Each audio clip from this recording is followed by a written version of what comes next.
Hello friends, my name is Marcellus Durrell. I'm going to read from my latest novel. It's called Enemy of Athens, Book 6 of the Elektros Saga. It's available from Amazon in print and ebook formats. Sword! I don't know who is making that sound. I smell horses and leather and man sweat, and I don't know where I am. My legs are cramped, a cold blue ache like I haven't stood up or walked in a month. Sword! There it goes again. It's a voice that rasps. It makes almost the same sound that a sword makes when drawn from a rusty scabbard. Sword! My head feels like it's made of solid rock. It hurts to think. It hurts to blink. I hear creaking axles that need grease, wagon wheels scraping over stone. I can't see much. The only light comes through cracks in the walls. No, they're not walls, they're the sides of a wagon. I'm in the back of a slow-moving wagon. Sword! There it goes again. Whoever keeps scraping out that word is not helping, and I wish he'd just shut the hell up and let me think.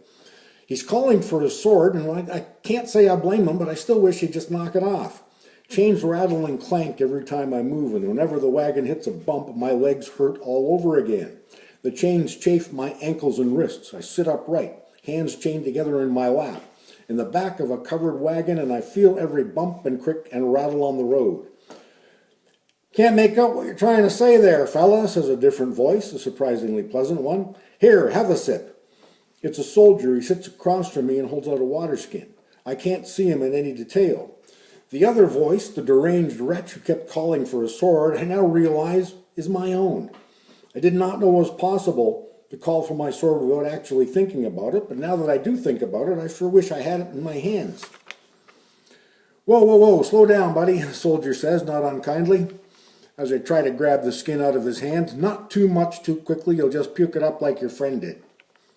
My friend? I would not wish this on a friend. Now that he mentions it, though, I smell vomit. Traces only, like it happened the day before and is dried up. It's on the tunic front of the man unconscious beside me. The soldier holds the skin up to my lips and tips some water in.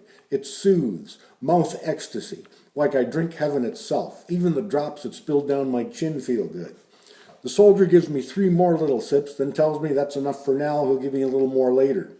The man beside me is Elektros, who will be horrified when he learns that he's vomited down his tunic front and then just left it there. The meticulous little bastard will hate that more than pain, more than chains, possibly even more than death, knowing him. This wagon is in a town or a small village, one large enough to have an agora.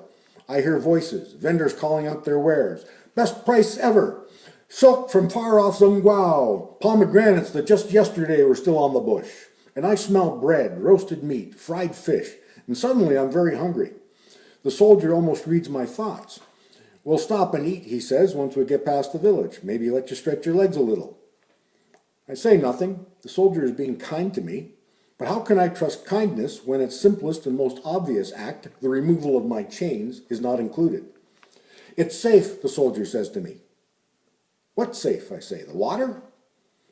The soldier laughs. No, the water's safe, but I meant your sword. Your sword is safe. You will get it back. When? I say. I don't know, he says. It won't be my decision. I dreamt all night, says a different voice, a man who sits on the other side of Elektros and has apparently just woken up. I dreamt some idiot, some kind of half-man, half-steel monstrosity kept calling for his sword, loud enough to irritate me, but not loud enough to wake me up. Thanks, pal. The new voice has a little laugh in it. He sounds raspy, but ceases to after the soldier gives him water. Thanks, Elektros, says the man who is also in chains. How do you know my name, says the soldier with some amazement. We've never spoken, and you were unconscious when they put you in the wagon. Oh, I don't know, says the man. Must have just heard it somewhere. Only one man can learn people's names in his sleep.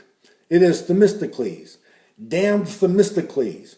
He got us into this situation. He's the reason I left Athens, the reason I was forced to flee my home and my friends, the reason I'm in the back of a wagon in chains on my way to a death I have no reason to believe will be swift or deserved. It's a story worth telling, Evander, but I'll start at the beginning because I know how much you hate it when I don't.